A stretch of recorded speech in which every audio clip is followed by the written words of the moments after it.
এখনকার অনেক মুভিজে দেখায় যে সে গ্যাংস্টার হচ্ছে, গ্যাংস্টার হওয়াটা একটা প্যাশন। ওইটা দেখে দেখে সে নিজেও গ্যাংস্টার হওয়ার চেষ্টা করে, সাইকোলজি নিয়ে খেলে।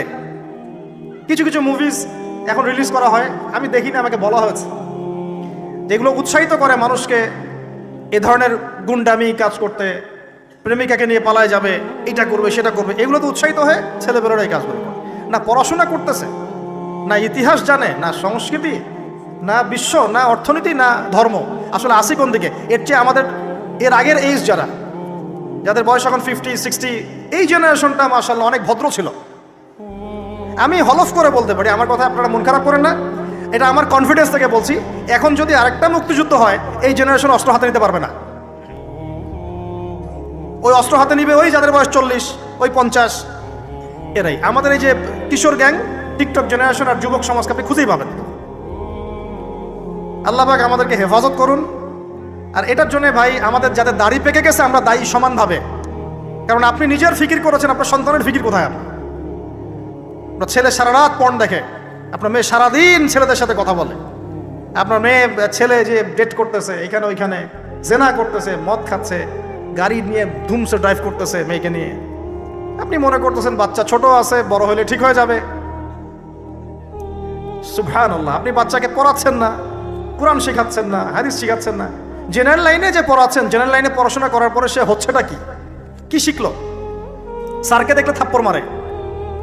এখনকার ছেলেপেলে অনেকে স্যারকে সম্মান করে না। স্যার নকল ধরে ফেলেছে, স্যারকে এক থাপ্পড় দিল। গুন্ডামি শিখেছে, গুন্ডামি, আদব, সবর, নীতি নৈতিকতা এগুলো নাই, উঠে যাচ্ছে দিন দিন।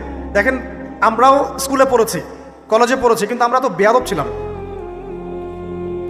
বেয়াদবি এক জিনিস আর দুষ্টামি এক জিনিস। আমরা দুষ্ট ছিলাম, খুব দুষ্ট ছিলাম, দুরন্ত, খেলাধুলা পছন্দ করতাম, দুরন্ত, দুষ্টামি করতাম। স্যারদের সাথে আমাদের একটা ফ্রেন্ডলি সম্পর্ক ছিল, বন্ধুর মতো, কিন্তু আমরা কখনো বেয়াদবি করি না।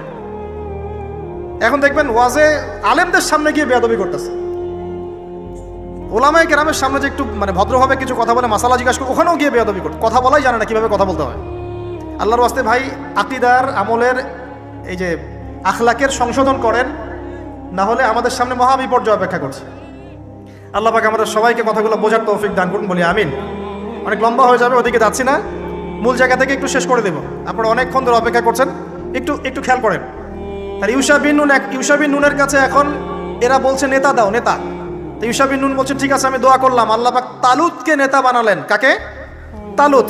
এখন বনু ইসরাইল বলছে ওর নেতৃত্ব আমরা মানি না। কেন মানো না? যে ওর তো টাকা পয়সা নাই, ওর তো স্ট্যাটাস নাই, যে আমাদের